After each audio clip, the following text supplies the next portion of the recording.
If you love salmon for dinner but are craving an exciting change from the usual oven or grill recipes, this creamy salmon piccata is the delish dish you've been waiting for. Lay your salmon fillets in the skillet and cook until the bottom is golden brown. Flip and sear the second side. Working quickly, transfer salmon to a plate and keep warm. In the same skillet, make your piccata sauce. Sauté garlic in the hot salmon-infused oil in the pan. Add broth and simmer until it is reduced by half. Make a cornstarch slurry with the remaining broth and cornstarch. Add cream, butter, lemon juice, and dill to your sauce, stirring to combine. Remove from heat and stir until the butter is melted. Nestle the salmon fillets in the skillet and spoon the decadent sauce over the fish.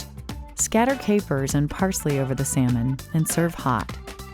The piccata sauce brings a wonderfully rich component to any poultry or fish dish, but upon first bite, you'll find that pan-seared salmon and piccata sauce are made for each other.